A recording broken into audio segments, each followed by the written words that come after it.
realmente a minha experiência é de crédito.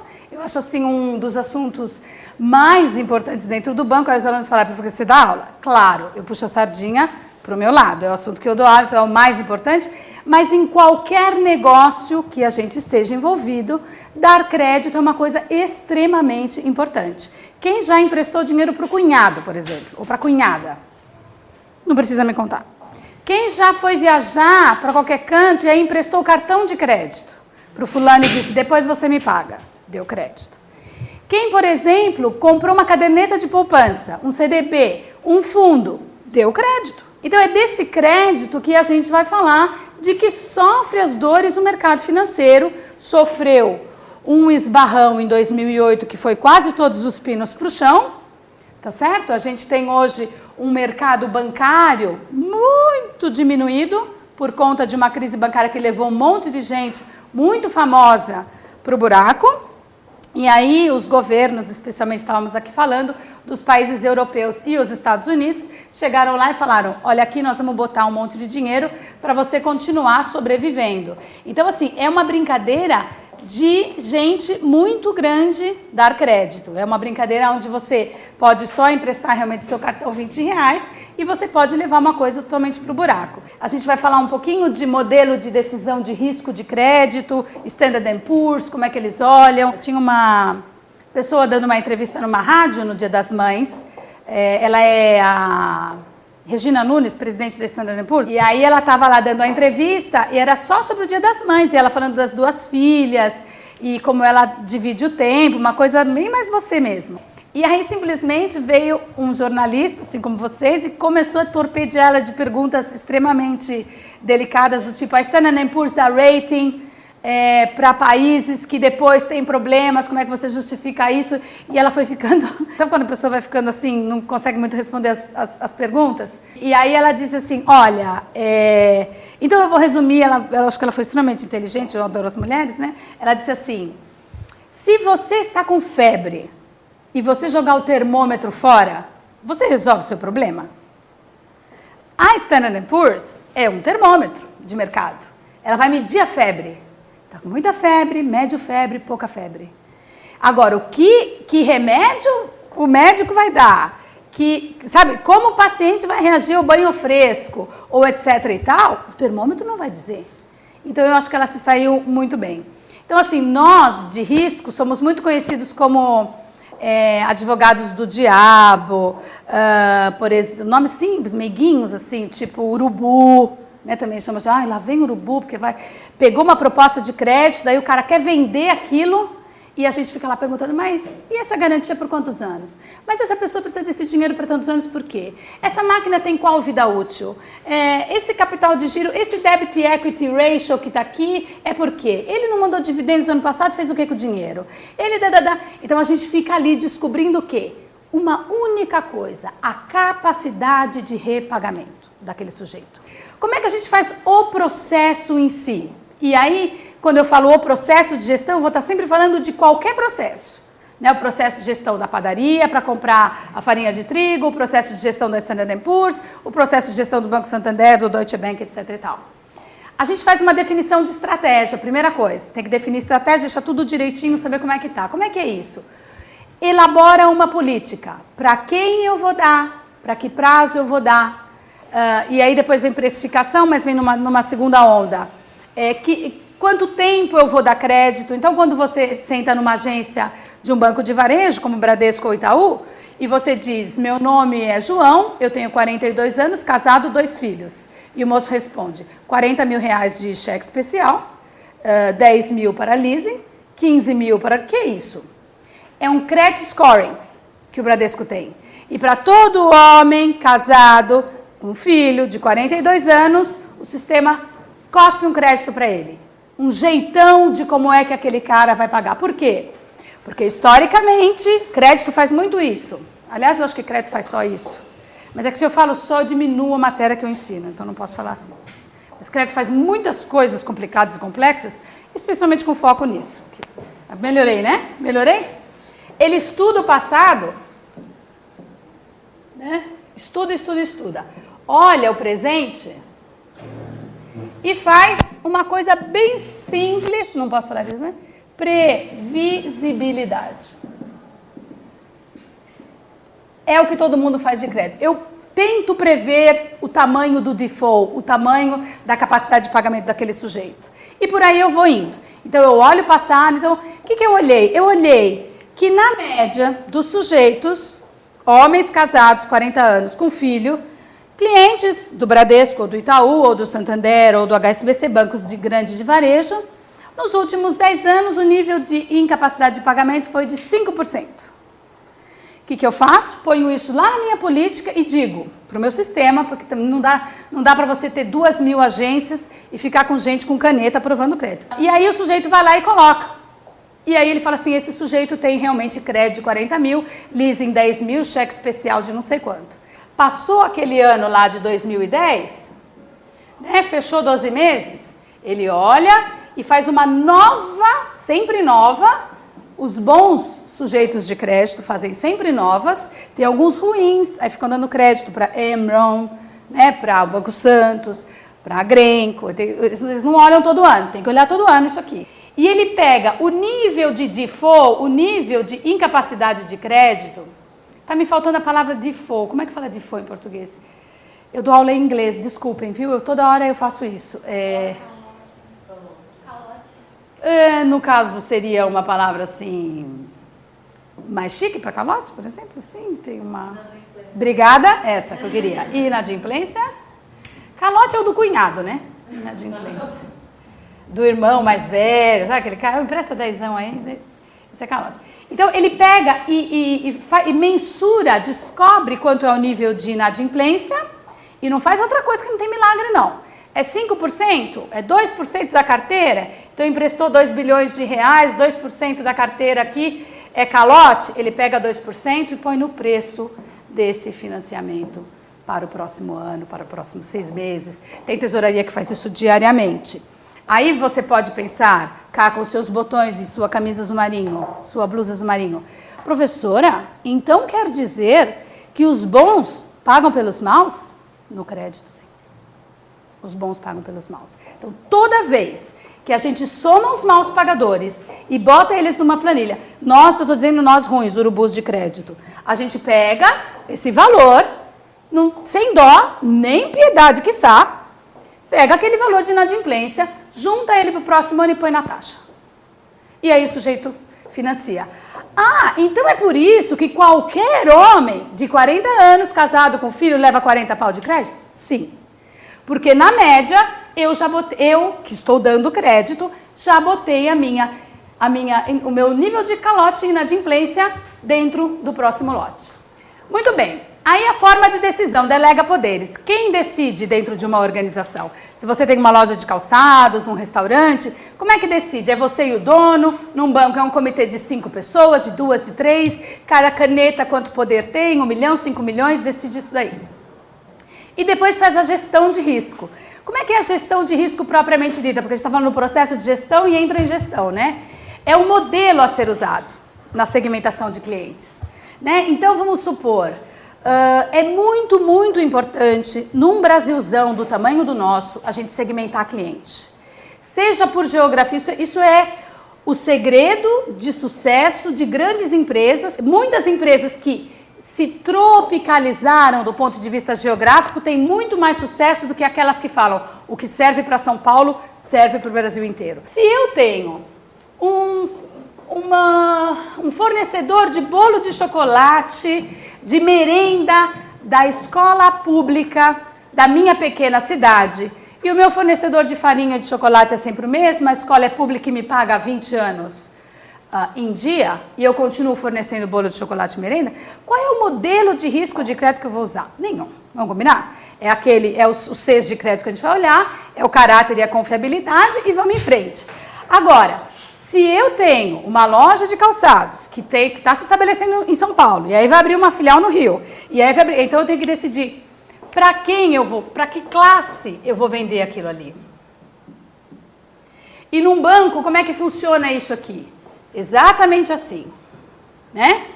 Aqui, normalmente, por incrível que pareça, estão os estudantes e os aposentados. Então, isso se chama segmentação de cliente, tá?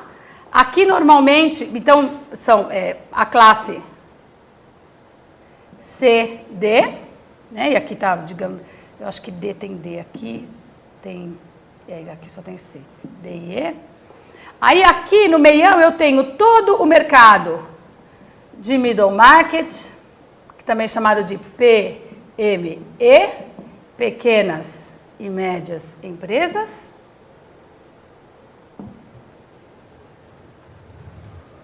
Aqui eu tenho os grandes clientes globais, qualquer um, General Motors, Ford, Unilever, Whirlpool, Kraft e por aí vai, IBM, etc.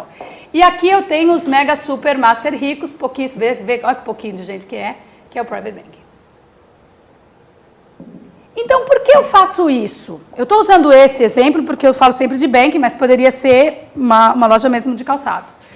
Porque para atender cada um desses clientes, eu tenho que gastar um determinado volume de dinheiro correspondente com a receita ou o nível de inadimplência que cada segmento vai me trazer. Então, o que é importante aqui?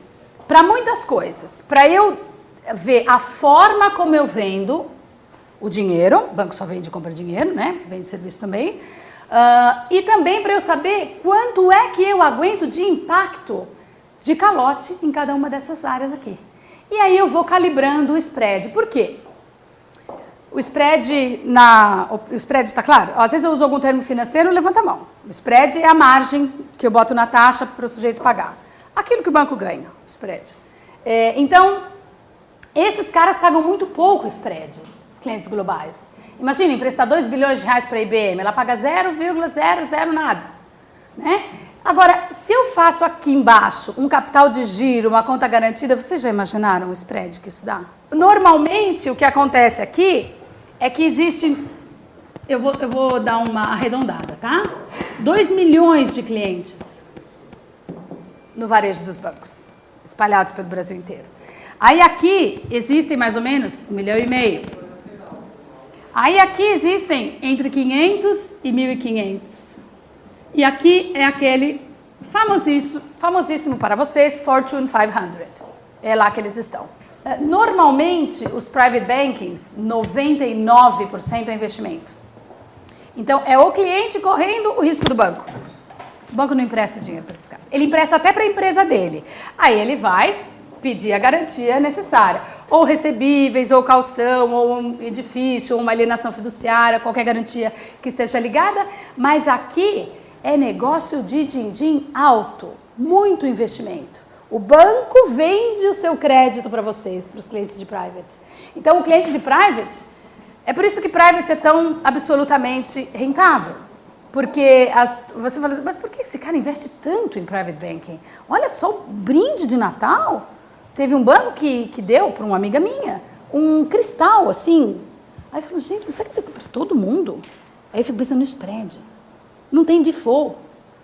É céu de brigadeiro, é só alegria. Então, é o tipo de risco. E nós vamos sempre hoje falar o tempo todo de crédito e de risco. Quando eu dou crédito, eu corro um risco. Então, o risco aqui é muito próximo a zero. E aqui você empresta dinheiro e aqui ele investe. Numa pizza de risco de um mercado financeiro, é muito importante, se você não quer perder, o que você faz, na verdade, na sua vida privada.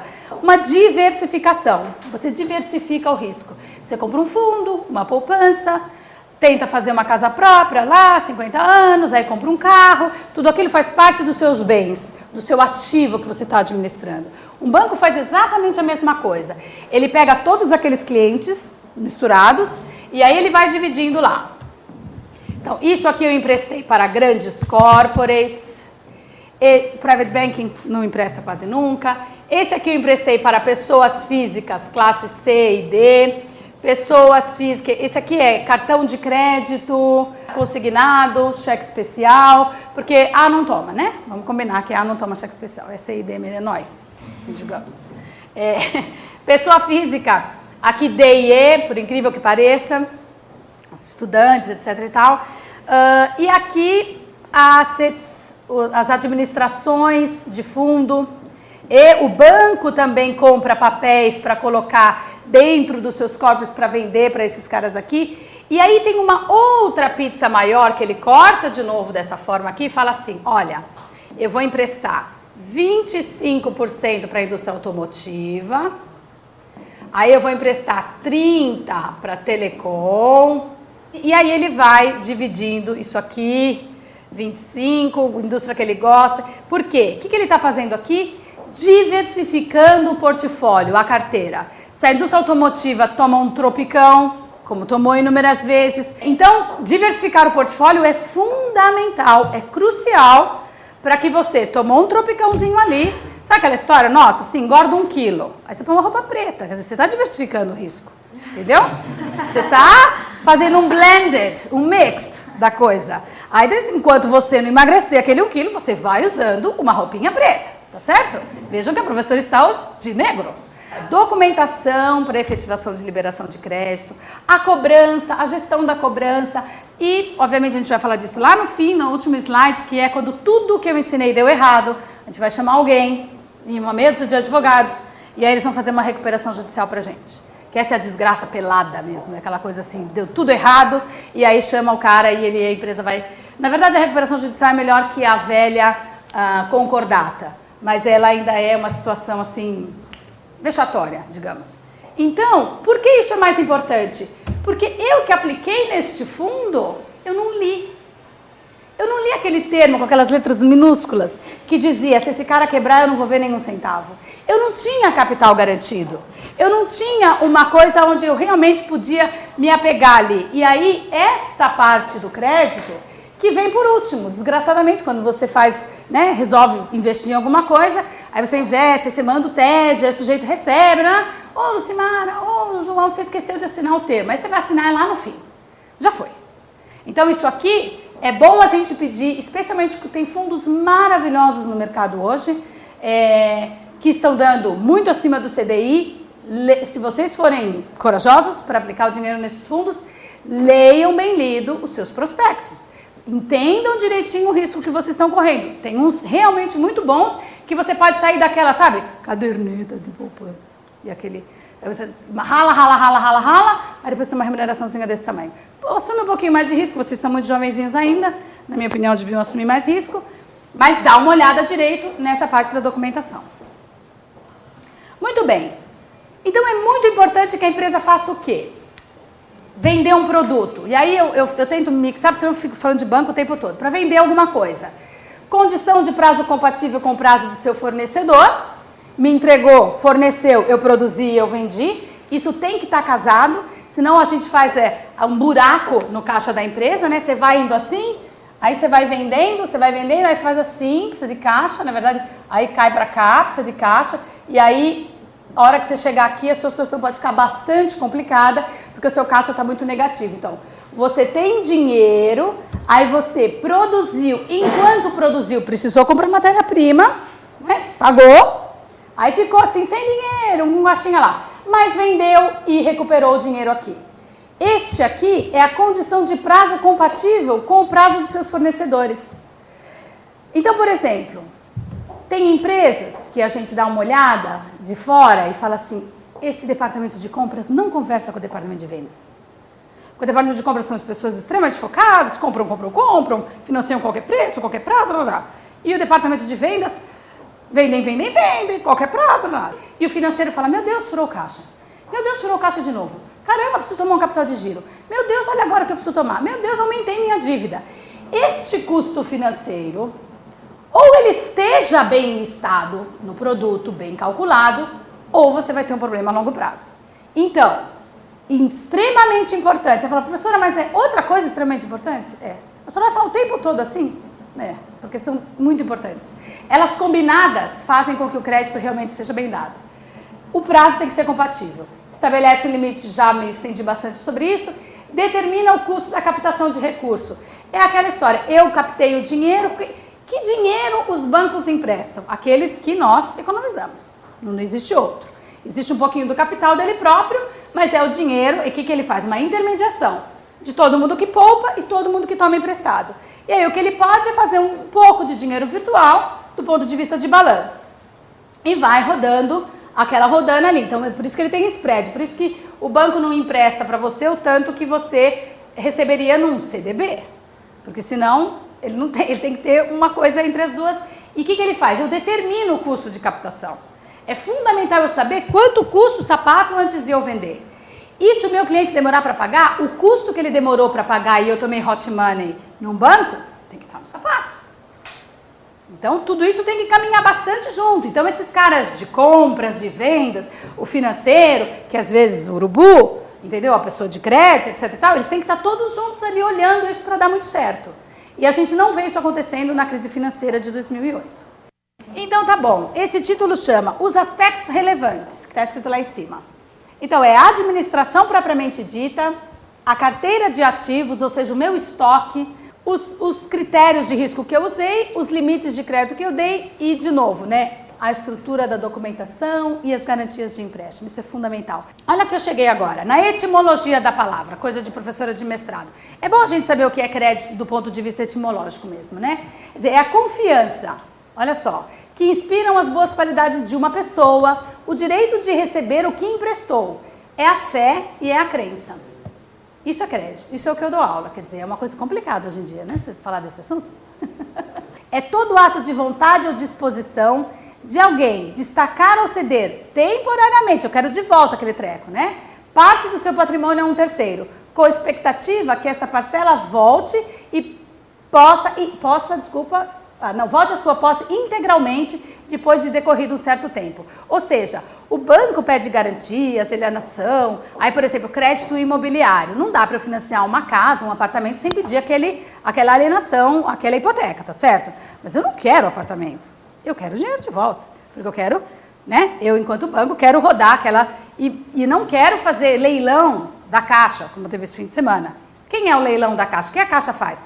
Pega todos os imóveis de quem não pagou de volta. Normalmente, a grande maioria deles tem os inquilinos dentro. Pois é.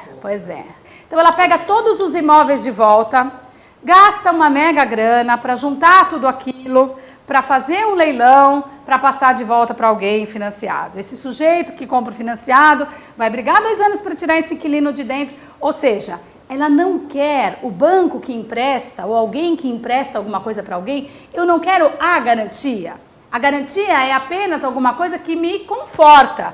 Eu quero, de fato, aqueles recursos para estar emprestando novamente. Isso é muito importante. Tem que ficar claro para o cliente o que você está vendendo, que prazo é, e se ele não pagar, ele vai conversar com os advogados, que horas, é na primeira parcela, é na segunda. Professor, mas a gente sabe que isso não funciona na prática. Determinados pessoa bancos... Física ou jurídica? Pessoa física, jurídica eu não sei. Porque se você precisa de um empréstimo, alguma coisa, o cara dá mesmo, a não ser que você esteja com muito problema. Eles querem vender o crédito, certo? Num banco não é isso. Então, quer dizer, isso que você está falando, na verdade, pode ser um mundo ideal, mas não é o mundo que a gente vive. Não é? Depende. Do quê? Se o mundo que a gente vive, preste atenção, isso é profundo, agora é momento de tensão, porque você pode até, inclusive, se decepcionar com o próprio mundo. Veja você, isso é sério. Não me olhe assim.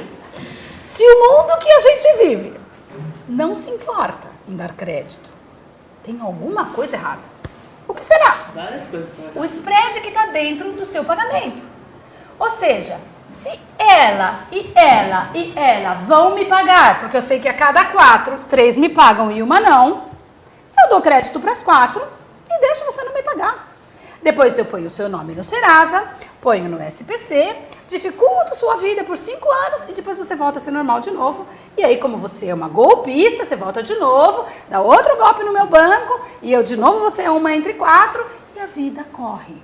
Então, a vida não é justa com elas 3 que pagaram o spread que você não pagou. Perceba a profundidade do que diz a professora. Professora, você acha que o cadastro positivo pode mudar esse modelo de concessão de crédito? Muito. Eu tenho uma admiração pelo Serasa e o cadastro positivo, muito mais pelo Serasa do que o cadastro positivo, que ainda não está enorme. E eu acho que é assim que tem que ser. Né? Quer dizer, o nosso CPF é uma coisa assim que você não empresta. Entendeu? Você até dá uma emprestada num cartão para alguém, passa o meu aí, você tá lá junto. Mas um CPF é a sua história de creditícia, digamos assim. Então, hoje você fala assim, não tô nem aí se o meu CPF estiver no Serasa, eu não vou comprar nada a crédito mesmo, mas amanhã você vai. Depois de amanhã você vai querer uma casa própria. Depois você vai querer um carro financiado. Depois você vai... né? Então, assim, o Serasa faz um papel e o Banco Central faz outro nas pessoas jurídicas fundamental. Não pensem vocês que a coisa está esculhambada e solta.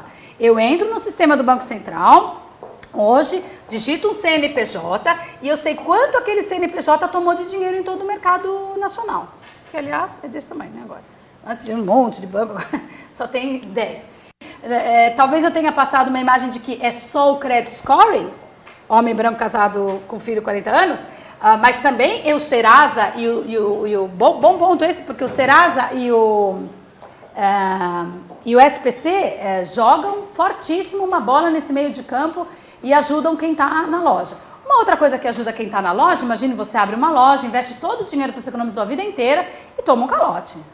É o fim do mundo. Os cartões de crédito, com chip. Né? Então aquela coisa de cheque, 3 cheques, cheque voador, cheque não sei quem, isso tem que deixar de existir. Assim, às vezes eu vou na loja, com essa coisa professoral, eu digo para a moça, por que a senhora aceita cheque? Não faça isso não. A senhora tem que aceitar cartão com chip. A senhora representa alguma empresa de cartão? Muito pelo contrário. Minha vida, falo sobre crédito. Então, assim, ainda que alguém te roube seu cartão, ele tem que roubar também a sua senha, se você for uma desavisada, e aí ele tem que comprar rápido, antes de você perceber que ele roubou. Então, assim, isso é crédito. Isso é a manipulação do crédito para a gente poder viver com tranquilidade. Senão a gente vai lá pro Uruguai, né? Aquela coisa de ninguém tem CPF, o CPF do cara é Xerox. Aí você fala, agora original, não tenho. Você fala, moço, um dia você teve, um dia isso foi um original. Cadê? Não sei, não tá. E o cara vai no banco tomar crédito. Você fala, pelo amor de Deus, isso não pode ser. É assim lá. Tá bom, vamos em frente.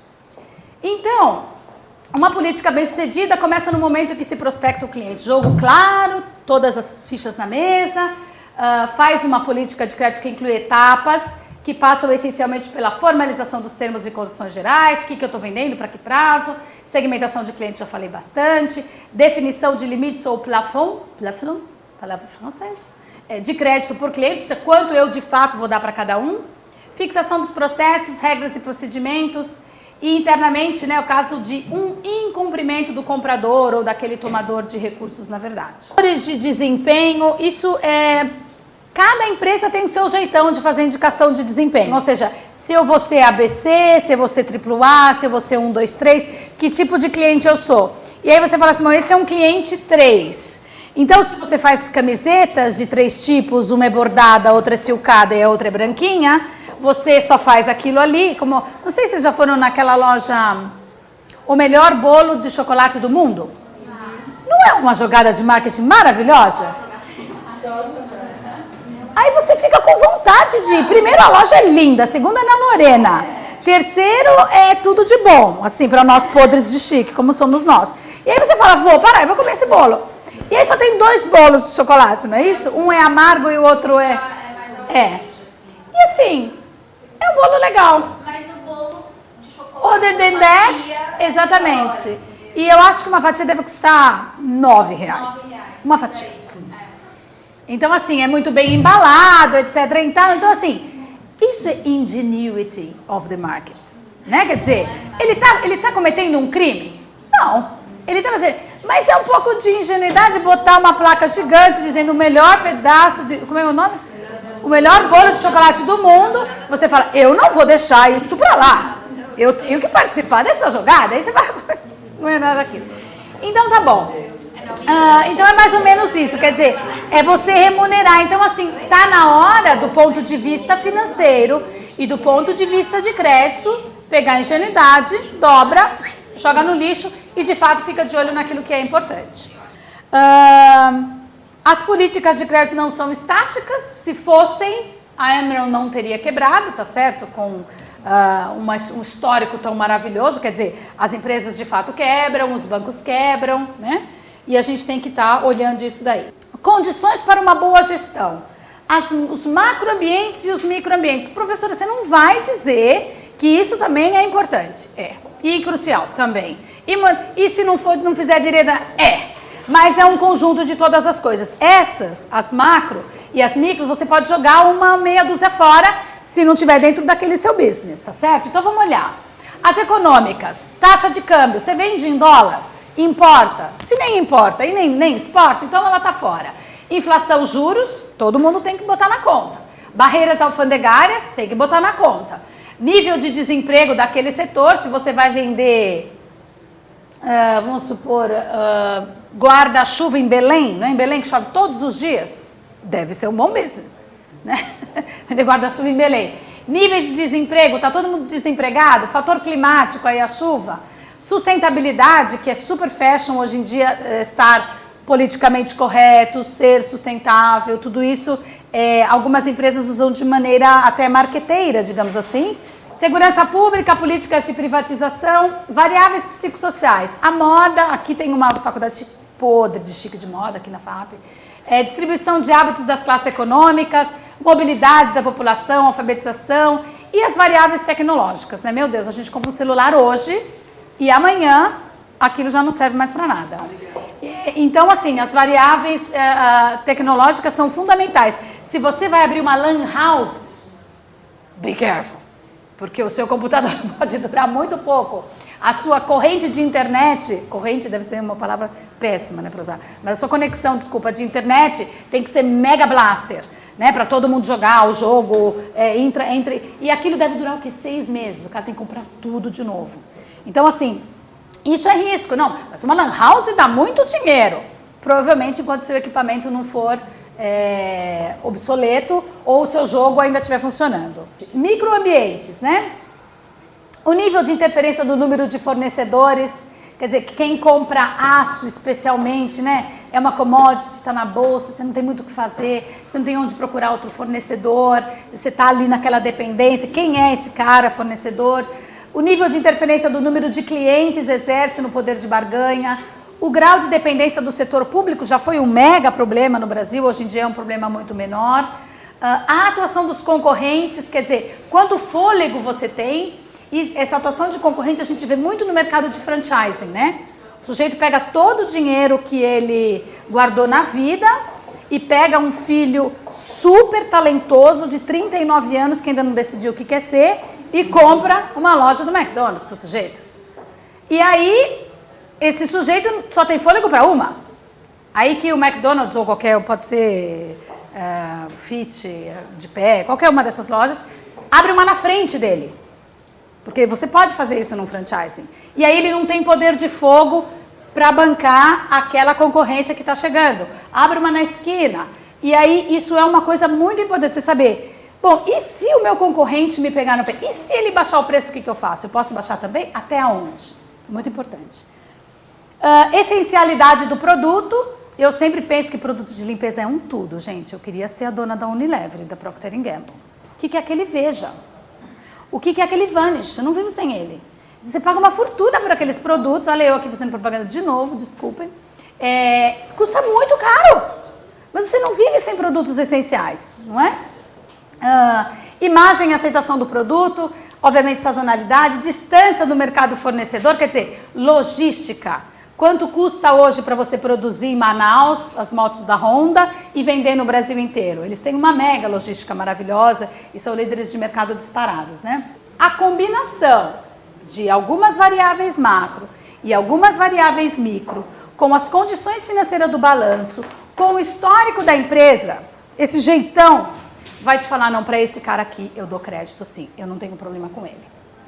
Então, o que mais a gente tem? De novo, a política, a gente já falou bastante, mas isso é dentro da sua loja, dentro do seu banco, dentro do seu pequeno negócio, quem decide o limite que esse cara vai ter, que modelo você está usando, que fatores controlam a decisão, o que determina o limite, as condições de cada tipo de crédito. Então, para camiseta branca, eu dou 60 dias, para bordada tem que ser à vista, para outro porque o material. Então você vai determinando aquela política de risco que está atrás daquilo que você está vendendo. Descontos negociais, quanto eu posso dar de desconto? Então, quando você chega na Casas Bahia, o sujeito tem uma tabela dessa na mão dele. Ele olha lá e ele olha, jornalista, estuda na FAP, esse cara é bom, eu não vou oferecer 24 meses. Paga em 3 vezes, vai, vou te dar um desconto. Ele está só tirando os juros. A televisão continua o mesmo preço. Ele está só trazendo os juros a valor presente para você. E está te falando. Então, assim, se você conseguir pagar em 3 vezes sem juros, por um valor que está anunciado, você está fazendo um bom negócio. Dá para fazer isso na Casas Bahia. Como deve ser especificado a política aplicável dos descontos e a inadimplência. A inadimplência é um caso grave. Já falei disso, né? Quando a gente tinha outros bancos podres de chiques, como o JP Morgan, como as casas, as boutiques de investimento internacional, a Merrill Lynch, que foi comprada pelo Bank of America, e a Credit Suisse, e tantas delas, quando o mercado realmente chacoalhou a árvore, foi o JP que sobrou íntegro, né? Então, quer dizer, tem uma história, tem uma coisa de crédito, que é o caráter, que é você olhar, aquele olho no olho, quer dizer, o cara, ele já tinha isso, ele escreveu, fundador do Chase, vocês imaginam há quantos milhões de anos atrás, já passamos por isso, e vamos falar do CES. Esse Cs do crédito, eu vou passar rapidamente, porque vocês teriam que ser alunos de finanças para estar interessado no Cs de crédito. Mas agora vamos fazer um outro link. Eu falei dos finanças, do jeitão da empresa, dos macroambientes, dos microambientes, isso tudo vai moendo no modelo de crédito para falar que crédito eu dou e a que preço. E os 6 Cs completam esse desenho, finalmente. Então, o primeiro C, o caráter, né? Quer dizer, determina na análise de crédito quanto antigo esse cliente né? Se ele paga em dia. Então, sabe aquele tipo, o cara que vem bônus, aquele cabeleireiro que você chega, você vai lá 20 anos, você fala, ai, faz aí uma progressiva, né? Tudo de bom, uma progressiva, aí eu pago depois. Você tem crédito, pelo seu caráter, pela sua história, né? E, rapidamente passando, capacidade é o seu balanço mesmo.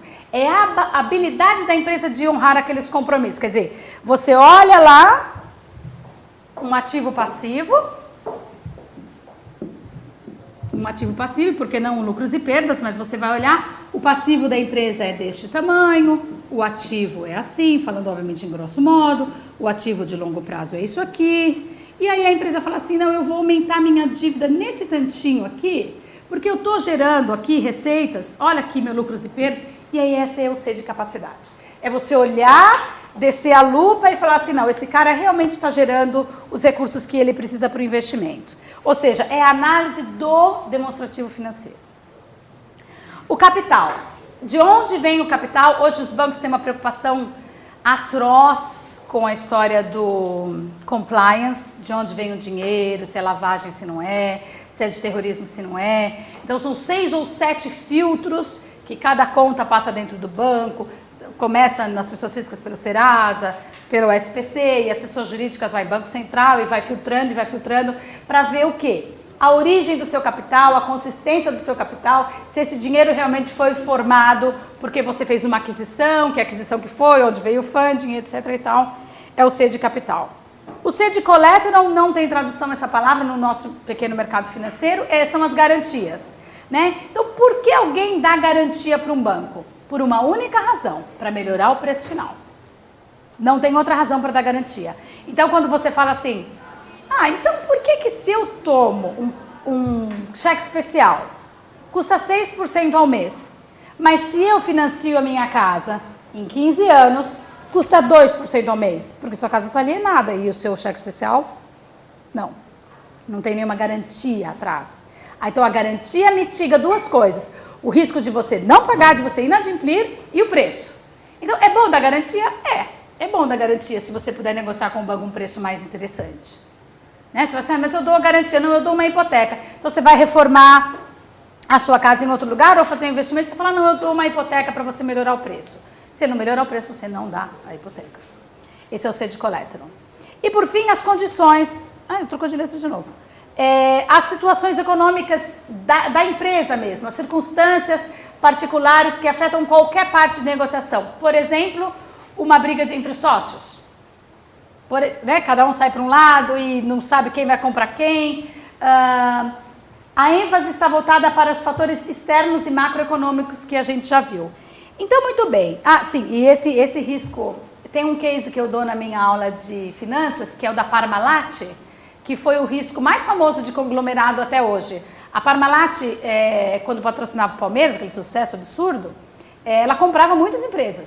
De manteiga, de doce de leite, de bolacha, de leite mesmo. E tinha associações com cooperativas e ela começou a crescer, crescer, crescer. Aí o balanço dela ficou assim, ó. Tinha uma Parmalat na Itália, mas tinha uma Parmalat no Brasil. Essa era dessa, mas também era dessa, que também tinha uma participação nessa. Essa daqui tinha uma empresa de doce de leite, que tinha uma empresa de queijo fresco, que tinha de bolacha, mas também tinha uma participação.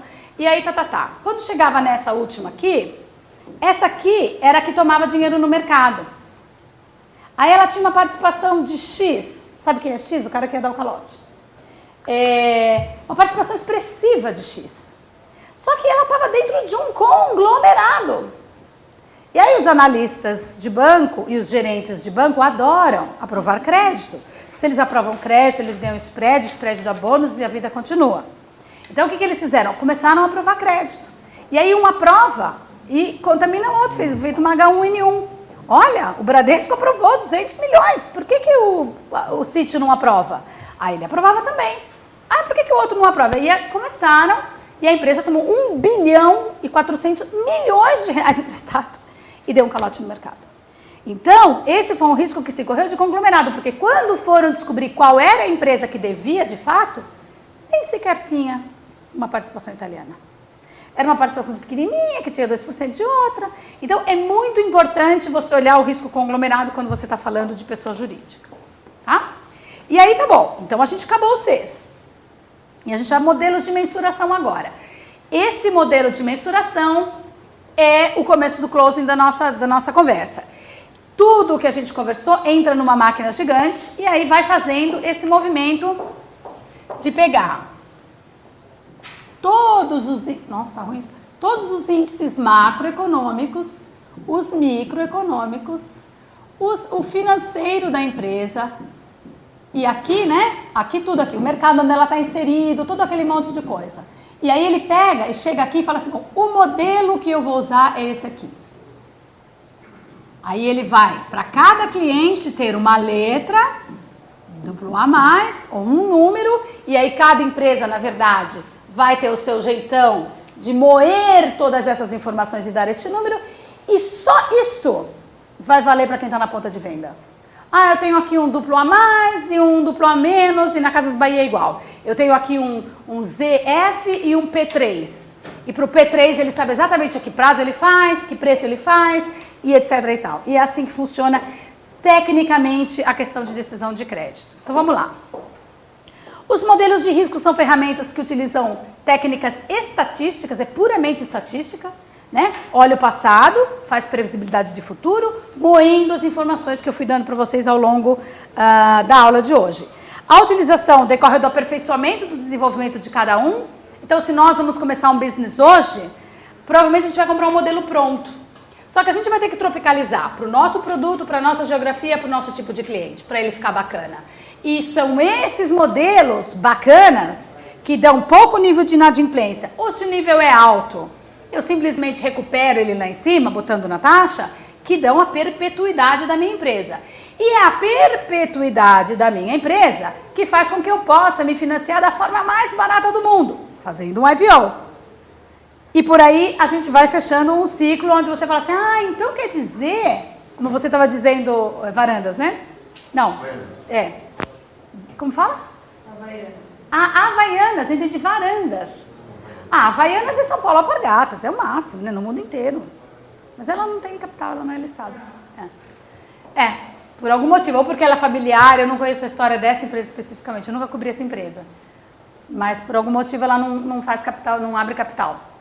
Porque também quando você abre capital, é como se você deixasse a porta da sala aberta, né? A cada trimestre você tem que mostrar o que você fez, aí você tem que chamar o Investor Relation, vocês devem fazer bastante esse tipo de cobertura, abrir o capital, first quarter, second quarter, o que o cara vai fazer, e aí os jornalistas como vocês perguntam um monte de coisa que o cara não pode responder, mas vai ter merge, não vai casar com quem, não.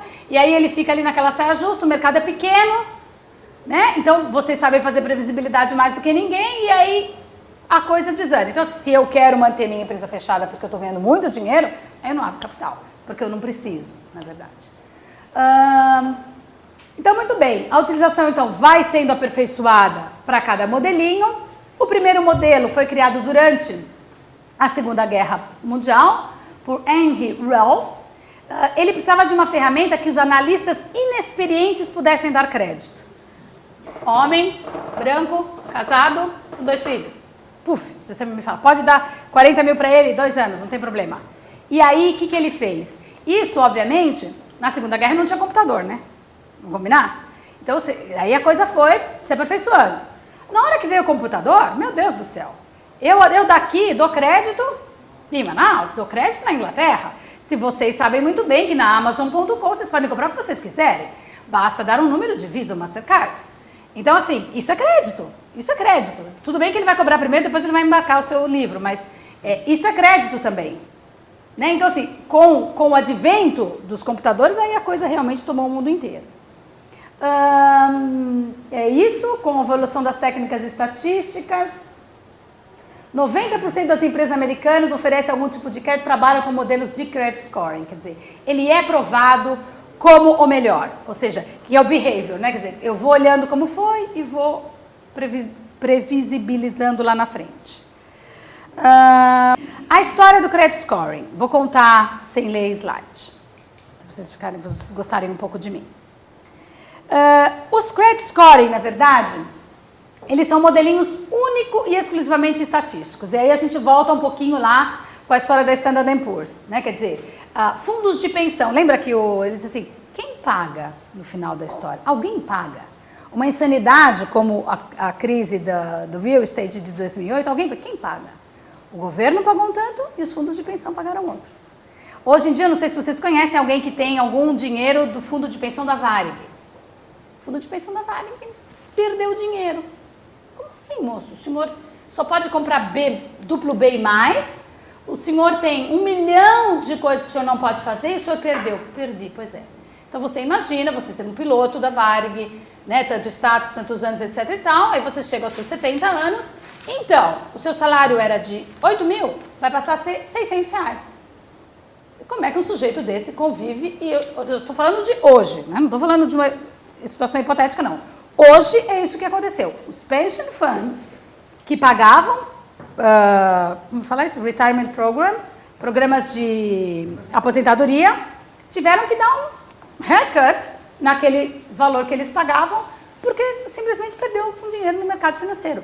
Mas por que cargas vai perder um fundo de pensão com o mercado financeiro? Por causa da ganância. The ingenuity of the market. Então, esses modelos, eles vêm para trazer a credibilidade, de fato, para cima da mesa. E aí, você pode falar assim, professora, eu não acredito nesses modelos. Pois é, você deveria. Porque eles são extremamente técnicos, né? Tem consistência, tem facilidade, eu vou mostrar eles aqui, olha. Tem uma organização de informação de crédito, tem milhões de perguntas que você vai fazer para esse cara para saber se ele está fazendo a coisa certa. Interpretação equivocada dos scores pode levar, né, para o buraco. Os modelos podem trazer significativos benefícios às instituições quando adequadamente usados. Então, se me derem um skate, provavelmente eu vou quebrar as 2 pernas, tá certo? Então, assim, precisa ver o que eu vou usar e para fazer o quê? Se para me locomover aqui, se me derem um skate, realmente não vai ser a melhor coisa. As desvantagens dos modelos, eles, na verdade, podem ser manipulados, né? E foram, né?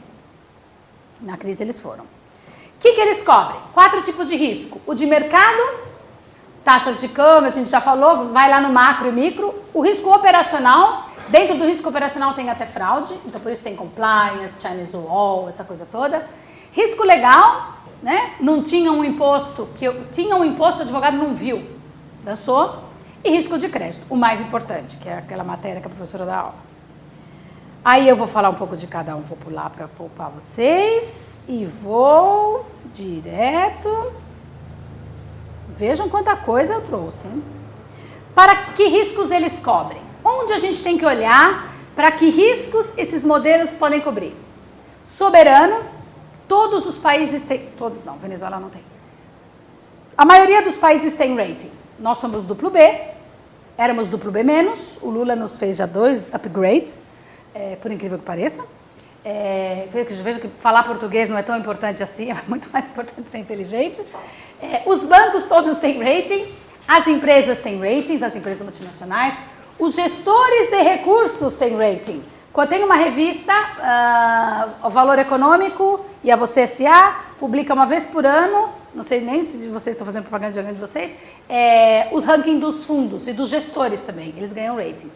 Governança corporativa tem rating, então quanto eu cuido da minha cozinha, é a governança corporativa. Securitizações de recebíveis, que é um papel bacana de comprar, também tem rating. Emissões de FDICs, Fundo de Investimento de Direito Creditório, que tem muito no mercado, também tem. E fundos de investimento, já falei bastante. Então, esse mercado aqui bebe da água dos ratings para saber se eles são bons ou não. Então, assim, comprar a ingenuidade do mercado é você também comprar um fundo que você não sabe de onde ele vem. Um Madoff. Aliás, tinha rating. Aí tá bom. Esse aqui vai estar tudo disponível para vocês. Esses são os ratings. AAA, né? Nem preciso falar. E aí ele vai descendo cada nível de rating. Eu costumo dizer assim, que nós mulheres paramos aqui, no duplo B. Por quê? No duplo B, daqui para baixo a gente não tem mercado secundário. Ou seja, não é tradeado na bolsa. Então toda vez que a gente está achando que a gente está baixando num duplo B, faz uma dieta, um botox, uma escova progressiva, aí você volta e fica duplo B de novo. Tá? Então a gente tem sempre as empresas duplo B. Vai comprar papel? Duplo B, não esqueçam. Vai olhar um gestor de fundo? Duplo B. Jamais esqueçam disso. Ah, professora, mas então quer dizer que o B single ou, olha lá, o C não vende? Claro que vende. Se você quiser diversificar o risco e arriscar um pouquinho, você compra um triplo C, um duplo C e até um C single. Muito bem, graus de investimento de junk bonds, os curto prazo, é o mesmo de duplo AAA, triple B, triple C, só que ele é ABC. Esse é o jeitão que ele fica. Então, ó, ele tem um note, ele chama de um note A e um note down, quer dizer, esse aqui é melhor e por aí vai como se a gente tivesse 9 com orgulho na prova. Então, aqueles de curto, esses de longo. Isso é o que você tem que olhar. Só que esse é o modelito Standard & Poor's. Então, o cara pode ter rating Moody's, pode ter rating, lá na minha aula de finanças, eu dou todas as agências de rating e suas respectivas classificações. Mas, normalmente, tem um equivalente. E aí? Deu tudo errado. Mesmo sendo tomado todas as providências, o cara quebrou. Meu Deus. Banco é um lugar onde emprestam guarda-chuva quando faz sol, e assim que chove, pede de volta. Então, essa frase é muito antiga, um poeta americano. Então, assim, a gente só empresta guarda-chuva, na verdade, em dia ensolarado, ou seja, para quem realmente vai pagar. Se deu uma nuvem, a gente pede de volta. E aí, o que vai acontecer? Essa é a nova lei das falências, a 11.101, e ela, eu já acho que eu já expliquei muito rapidamente, dei uma ideia, quer dizer, é a chance de você se recuperar. Mas vai abrir a porta da sala, da cozinha, do quarto, vai montar um board of directors e você vai obedecer, a banda que vai tocar vai ser outra. Vai ser a banda dos seus credores. Os caras que você deve vão sentar na sua empresa e vão tocar a sua empresa daquele jeito. Até você pagar a dívida, depois eles vão embora. Você tem em média de 5 a 7 anos para resolver esse problema. Aí eu digo quem pode, quem não pode, pedir, quem senta, 25% já falei. Deliberação do plano. Uma informação importante da deliberação de plano. Olha essa frase aqui, ó. O juiz homologa a modalidade alternativa. A falência antiga, ou a concordata, era um papo assim entre eu e você. Você cliente e o banco. A gente ficava entre nós, precisava de um advogado no final, a gente renegociava. A recuperação judicial, não.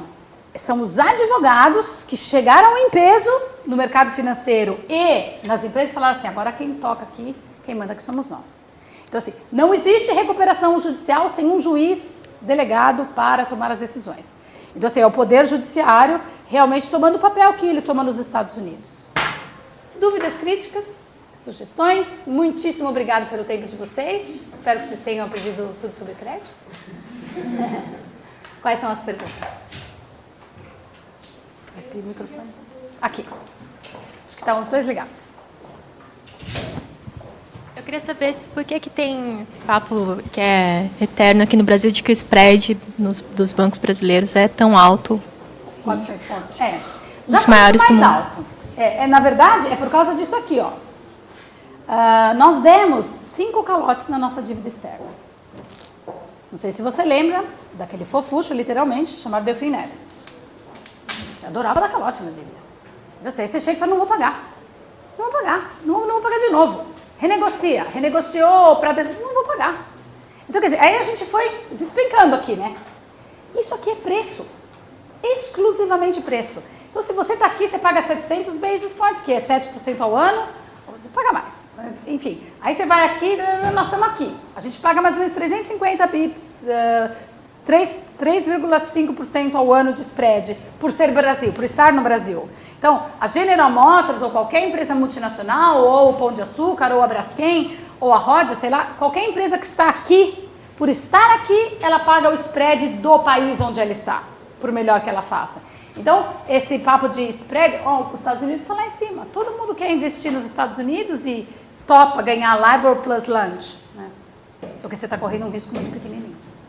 Gente, muitíssimo obrigada mesmo. Boa sorte na carreira de vocês aí, hein?